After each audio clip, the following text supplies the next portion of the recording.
Tonight, an independent firm hired by the city of Cleveland released new data that finds no evidence of systemic racial bias in Cleveland police searches. This after a report last year done by the city detailed racial disparities in traffic stops, searches, and arrests. See, New Yorker was at City Hall today for the release and joins us now live with the latest. See you, good evening. Good evening, Russ. When those numbers and that report was released last year, many people were alarmed, and so city leaders promised an independent firm would analyze and look at that data this time around. When the city of Cleveland released its report last year, the numbers were concerning. Out of 16,463 traffic stops in 2022, 51% of those stops were black males, 7% were white males, and 9% were Hispanic males.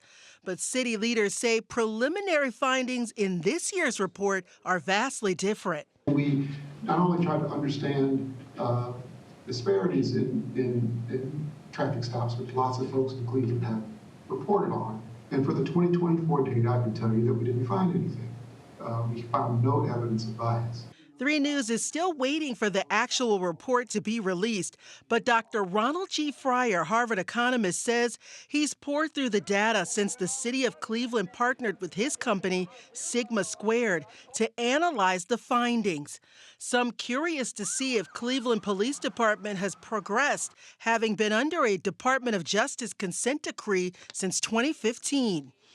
Chief of Police Dorothy Todd says they remain focused on reducing violent crime in the city. It's not about race, gender when we see those crimes. We're sending our men and women out there, telling them the crimes are occurring, this is where you need to go, this is the enforcement that you need to, make sure you're taken care of. And Fryer says he's committed to identifying bias and eliminating it.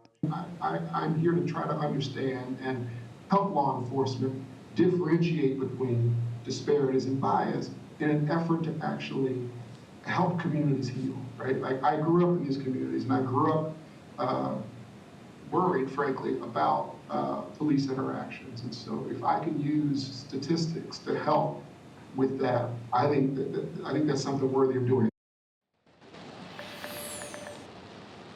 We've reached out to city leaders to find out exactly when all of that data will be released in its entirety. At this time, we've gotten no word back. We're still waiting to hear. In the meantime, Federal Monitor will release its own but separate report, and we're waiting to find out when that will be released as well. Russ? Okay, see you, New Yorker in downtown Cleveland. Thank you.